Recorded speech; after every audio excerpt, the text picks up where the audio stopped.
Bütün dünyayı ayağa kaldıran kaç protesto hatırlıyorsunuz?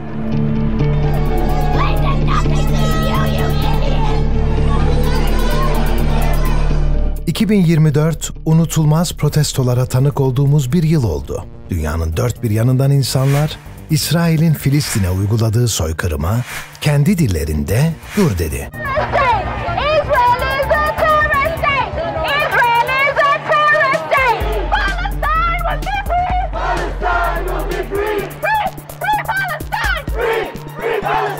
Öyle bir soykırım ki devletler ses çıkaramadı, bireylerin sesleri de cılız kaldı. Ancak yüz binlerce kişi aynı şeyi düşünerek sokağa döküldüğünde bu tarihin en büyük protesto dalgalarından biri haline geldi. Peki Filistin'den binlerce kilometre uzaktaki insanların yaptığı protesto, uluslararası kurumların bile durduramadığı bu vahşi soykırımı bitirebilecek güçte olabilir mi? Bu insanlar Gazze'de katliam dursun dedikleri için şiddete, zulme, eziyete, hatta işkenceye maruz kalıyor.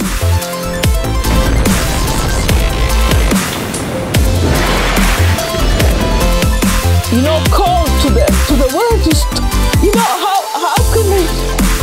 how can they stand on the side and do nothing to stop this terrible slaughter? I cannot.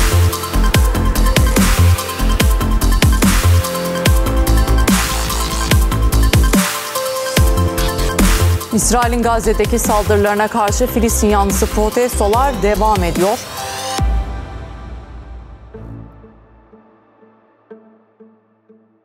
Harvard Üniversitesi'nden siyaset bilimci Erica Chenoweth, geçtiğimiz yüzyılda yaşanan protestolar hakkında derinlemesine bir araştırma yaptı. Araştırma sonucunda nüfusun %3,5'undan fazlası sokağa indiyse, o protestoların her zaman başarılı olduğunu ortaya koydu. Yani bir protestonun başarılı olup olmayacağını öngörmek için, halkın %3,5'unun protestolara katılıp katılmadığına bakmamız yeterli. If we look at the 627 mass mobilizations that have occurred around the world from 1900 to 2019, those that had the highest numbers of people participating in peak moments were definitely the most likely to achieve success. Dünya her dönem protestolara sahne oldu. Bazen eşitsizlikten dolayı, bazen ırkçılıktan dolayı. Bazen ise hükümetlere karşı insanlar sokağa indi. Ama işin özünde hepsinin ortak noktası dertlerini daha yüksek sesle dile getirmek istemeleriydi. 1969'da İran rejimine karşı milyonların sokağa döküldüğü protestolar. 2010'da Tunus'ta başlayıp tüm Arap dünyasına yayılan Arap Baharı. 2020'de hepimizin bildiği dünya genelinde düzenlenen pandemi karşıtı eylemler. Ve 2024'e geldiğimizde ise İsrail'in Filistin'e uyguladığı soykırıma karşı yapılan gösteriler. Şunu unutmayalım ki tarihte buna benzer hareketler oldu ama asla çok güçlü bir zeminde ortaya çıkmış bir kitle hareketinin önünde durabilecek ben bir lider tarihte görmedim. Ülkemizde protesto bir suçmuş gibi algılansa da aslında anayasanın 34. maddesine göre herkes önceden izin almadan silahsız ve saldırısız toplantı ve gösteri yürüyüşü düzenleme hakkına sahip.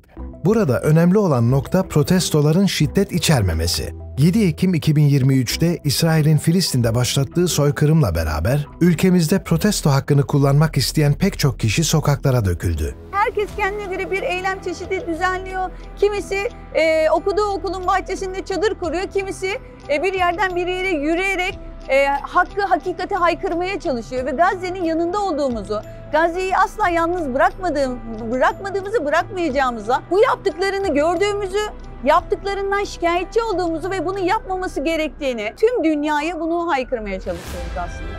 Özellikle sivil toplum örgütleri ve üniversite öğrencilerinin düzenlediği bu protestoların asıl sebebi, insanların soykırıma karşı elinden başka bir şey gelmemesi.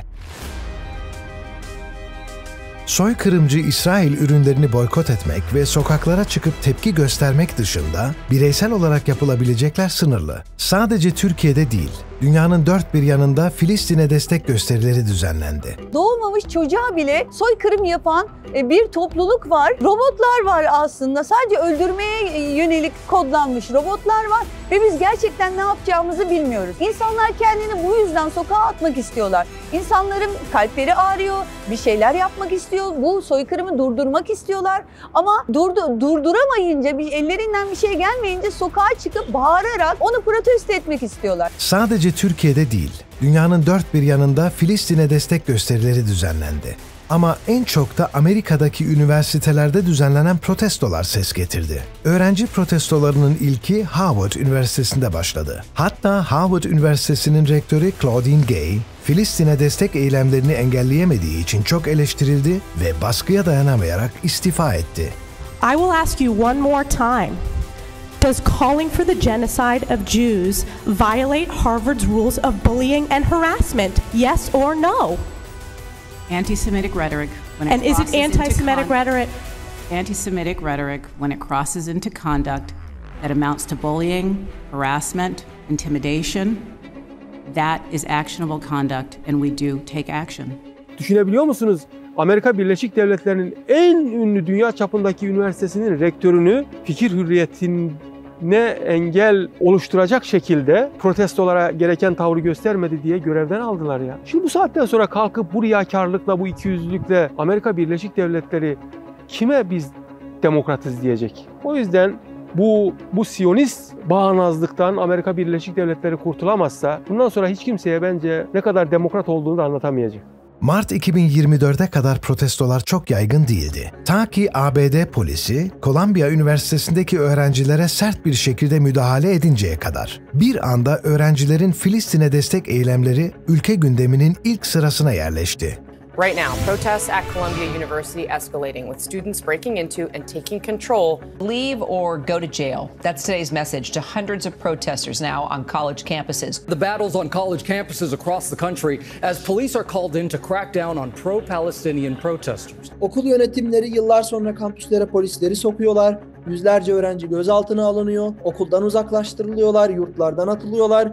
Uluslararası öğrencilerin vizeleri askıya alınıyor. Öğrenciler, Filistin'i destekleyen öğrenciler afişe ediliyor, fişleniyor. Aslında Biden yönetimi önce protestoları görmezden geldi. Daha sonra herkesin protesto hakkı var ancak diğer öğrencilerin eğitim ve güvenlik hakkı korunmalı dendi. Aslında yönetim önce kimsenin yanında değiliz diyerek hem Müslüman hem de Yahudi seçmenleri kaçırmak istemedi. Neticede birkaç ay sonra ABD'de başkanlık seçimleri vardı. Biden, kısa süreli belirsiz tutumunun ardından 5 Mayıs'ta sürpriz bir basın açıklaması yaptı ve okullardaki İsrail protestolarını vandalizm ve kaos yaratma olarak tanımladı.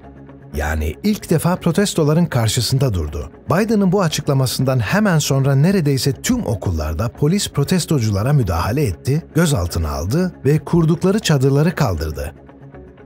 1968'de Vietnam Amerika tarafından işgal edildiğinde bizim okulumuzda yine çeşitli protestolar düzenlendi. Öğrenciler bu işgale karşı olduklarını söylediler. Hatta okul yönetiminin bulunduğu binayı öğrenciler ele geçirdiler ve buna rağmen o tarihte 1968'li yıllarda öğrencilere bu kadar çok baskı uygulanmamıştı. İsrail'i eleştiren, İsrail'in Gazze'de uyguladığı soykırımı eleştiren bu öğrenci hareketi çok ciddi bir baskıyla karşı karşıya. Her zaman özgür dünyanın lideri, demokrasinin, hukukun ve ifade özgürlüğünün savunucusu olmakla övünen ABD, söz konusu İsrail olduğunda nasıl oldu da tüm değerlerden bir anda vazgeçti. Sadece öğrenciler değil, profesörler dahi 1968'den beri üniversitelere girmeyen polisler tarafından yaka paça gözaltına alındı. Bu ABD tarihinde benzeri az görülmüş bir olaydı. School dediğiniz şey, scholastic school'dan geliyor. Yani bir standartlaştırma, okul aslında bir standartlaştırma bir yerde değil mi? Amerika Birleşik Devletleri de bir bant içinde, bir okul zemininde, bir school'da bir nesil yetiştirdiğini düşünüyor değil mi? Geçenlerde mesela Amerikalı bir yönetici bunu itiraf etti aslında. Endişesini itiraf etti. Ne dedi? Artık bizim school yarın bir gün bizim karşımıza Filistin'i destekleyenleri de çıkaracak. Risk taşıyor geleceğimiz diyor. ABD'nin Temsilciler Meclisi'ne seçilen ilk başörtülü ve Müslüman milletvekili İlhan Omar'ın kızı İsra Hırsi de protestoların en yoğun yaşandığı Columbia Üniversitesi'nde okuyordu. Soykırıma uğrayan Filistinlilere desteğini göstermek için yaptığı protestolar sebebiyle yüzlerce öğrenci gibi o da okuldan uzaklaştırıldı. So, if anything, this felt like it was in my destiny. Being a student at a university, paying money at this university, paying taxes that are complicit in genocide hurts my heart and makes me feel very uncomfortable. Okul birinciliğiyle mezun olan Müslüman bir arkadaşımız vardı ve onun mezuniyet konuşması iptal edildi Filistin'i desteklediği için. Sonrasında çok yoğun bir tepki gelince okul bütün mezuniyet törenini iptal etti. Bu bile aslında üniversite yönetimlerinin ne kadar ciddi bir baskı altında olduğunu ve ne kadar korktuğunu aslında gösteriyor. Faşizm dediğiniz şey bir konuşma yasağı değildir. Konuşabilirsiniz ama nasıl? Dayatılan metni konuşabilirsiniz. Bir metin dayatmasıdır aslında. Bir konuşma dayatmasıdır faşizm. Amerika bugün diyor ki söz konusu İsrail olduğunda benim koyduğum bu metni konuşabilirsin sen. Standardın bu. Bu standardın dışına çıktığında seni sapkın sayıyorum, asi sayıyorum ve seni yargılıyorum. Bir taş atarsanız bu cezalandırılması gereken bir davranıştır. 1000 taş atılırsa bu politik bir eylem olur. Bir araba yakarsanız bu cezalandırılması gereken bir davranıştır. 100 araba ateşe verilirse bu politik bir eylem olur. 1970'li yılların Almanya'sında gazetecilik yapan Ulrike Menhoff protestoyu böyle tanımlıyor. Aslında protestoları depremlere de benzetebiliriz. Bir fay hattında biriken stres yıllar içerisinde artar ve sonunda deprem olur. Depremin gerçekleşmesiyle fay hattında biriken stres diğer fay hattına geçer. Protestolar da aynı deprem gibi stresi bir dahaki protestoya geçirir. Ve bazen protestocuların istediklerini almaları çok uzun yıllar sürebilir. Eğer iyi yönetilemezse, devletler tarafından, otoriteler tarafından iyi yönetilemez ve dokusu, karakteri iyi anlaşılamazsa bunlar çok kısa zamanda çok büyük kitlesel hareketlere dönüşerek aslında iktidarların değişimine dönüşümüne bile sebebiyet verecek kadar çok büyük bir etkiye, çok büyük bir güce sahiptir bu protestolar. O açıdan da hiçbir devlet bunları hafife almamalıdır diye düşünüyorum. Bizim kamp alanımıza sıradan Amerikalı aileler geliyorlar ve burada ne yaptığımızı soruyorlar. Bazen çocuklarıyla iş çıkışı geliyorlar. Öğrencilere buradaki faaliyetleri hakkında çeşitli sorular soruyorlar. Ben gerçekten orada Amerikan halkının kendisinin Siyonizmin ne kadar pençesinde olduğunu fark etmediğini fark ettim kendim. Çünkü Amerikan halkı bu tarz konularla ilgili ana akım medyada çok çeşitli çok farklı haberlere denk gelmiyor. Genel olarak medyada CNN, BBC ve çeşitli medya kanallarında ve haber kanallarında ve gazetelerde İsrail lehine haberler düzenleniyor ve oluşturuluyor. Ve bu Amerikan halkını bazı şeyleri sorgulamamaya itiyor. Fakat Amerikan halkı bu protestolarla beraber aslında biz neden İsrail'i destekliyoruz? Bu soykırımı biz neden finanse ediyoruz? İsrail'e biz ne borçluyuz diyorlar. Rektörlerin bile dayanamadığı üniversite protestolarına ABD Senatörü Bernie Sanders desteğini açıkça belirtti. Kendisinin de 1962'de Chicago Üniversitesi'ndeki ırkçı politikaların sona ermesi için oturma eylemlerine katıldığını ve gözaltına alındığını anımsatarak Gazze'deki savaşı protesto eden öğrencileri görmekten gurur duyuyorum. Barışçıl ve kararlı kalın. Siz tarihin doğru tarafında yer alıyorsunuz, dedi. Bu desteğiyle öğrencileri yüreklendirdi ancak daha da önemlisi bu desteğini açıkça dile getirebilmesiydi. Çünkü ABD'de birkaç ay sonra seçimler vardı ve kimse Filistin yanlısı protestoları destekleyerek Siyonist lobiye karşı taraf almak istemiyordu. Amerika'daki üniversitelerin bazıları da bu Siyonist lobilerin maddi desteğini alıyordu. Üniversite yönetimleri de değirmenlerinin suyunun kesilmemesi için protestoları bastırmak için ellerinden geleni yaptılar. Öğrencilerin protesto ettiği şeylerden biri de soykırımcıların üniversitelerine verdiği maddi destek. Right now is being done significantly with US military aid.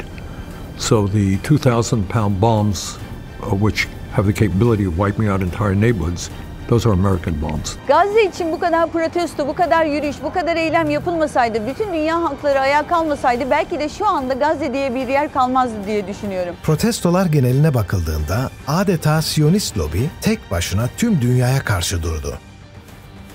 Protestoların en büyük sonucu da ABD halkında Filistin konusunda farkındalık oluşturması ve bazı siyasilerin söylemlerini Filistin lehine değiştirmesi oldu.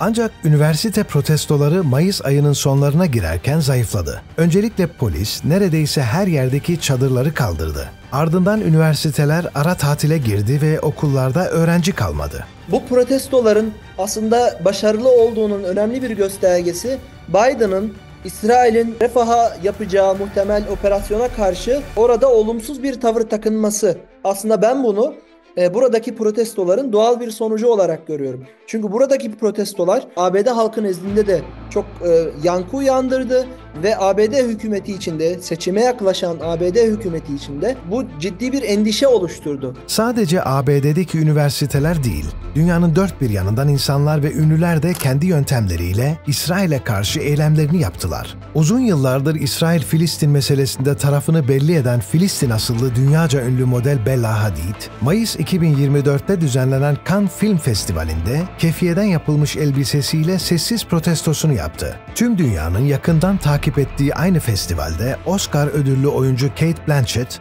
Filistin bayrağının renklerini taşıyan elbisesiyle kırmızı halıda yürüdü. Ancak ünlü isimlerin çekincesi neredeyse tüm basın organlarının Siyonist lobinin elinde olması ve kendilerine uygulanacak olası bir yaptırımda kariyerlerinin tamamen bitmesi.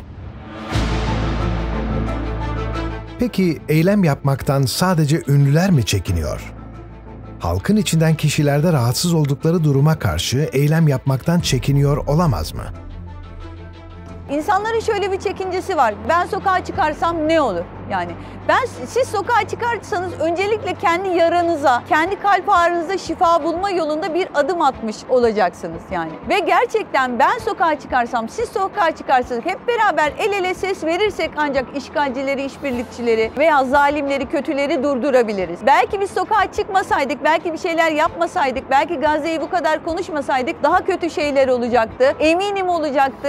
Ama insanlar şu anda dünyanın her yerinde ayakta. Herkesin protesto yöntemi ve destek gösterme şekli farklı. Dünyaca ünlü ABD'li rapçi Macklemore da işgalci İsrail'in soykırımına maruz kalan Gazze halkına destek olmak için ABD üniversitelerinde eylem başlatan gençler için şarkı besteledi. Hintz Hall adlı şarkısında Amerikan siyasetinin yanı sıra müzik endüstrisinin İsrail'in Gazze'de katliam yapmasına sessiz kalmasını da eleştirdi. Macklemore, şarkının tüm gelirinin Birleşmiş Milletler Yakın Doğu'daki Filistinli mültecilere yardım ve bayındırlık ajansına bağışlayacağını açıkladı. Daha önce de Filistin'e desteğini konserinde kefiye sallayarak göstermişti. What you willing to risk? What you willing to give? What if you were in Gaza? What if those were your kids? If the West was pretending that you didn't exist, you want the world to stand up and the students finally did. Let's get it. Hintz Hall, şüphesiz Filistin direnişinin en önemli taşlarından. Columbia Üniversitesi'nde direnen öğrenciler, kampüsteki ünlü Hamilton Hall'u basmış ve adını Hintz Hall olarak değiştirmişti. Hintz Hall, ismini İsrail'in Gazze'de katlettiği 6 yaşındaki Filistinli bir kız çocuğundan alıyor. Hint Recep, ailesiyle birlikte bulunduğu araçta İsrail'in 355 defa ateş açması sonucu ailesini kaybetti. Bu saldırıya rağmen kurtulmuştu. Günlerce yardım bekledi fakat çatışma bölgesinin ortasında kalmıştı. Yardım bekleyen Hint, günler sonra hayatını kaybetmişti. ميتين؟ وهم هلا معك بالسيارة؟ Özetle protestoların senesi olan 2024'te yüz binlerce kişi Filistin'deki soykırıma kendi yöntemleriyle tepki gösterdi. Fakat hala nüfusun %3,5'u sokağa inip soykırımı protesto etmiş değil. En başında bahsettiğimiz %3,5 tezinin gerçekleşmesi ve soykırımın durdurulabilmesi için desteğin artması şart. Ancak yeterince insan protesto etmese bile haklı olmak, sayıların ya da gücün fazla olmasını gerektirmez. Eğer bebeklerin öldürüldüğü bir dünyada kimse ses çıkarmıyorsa, dünyayı bir ölüm sessizliği kaplayacaktır. İnsanlığın ölümünün sessizliği.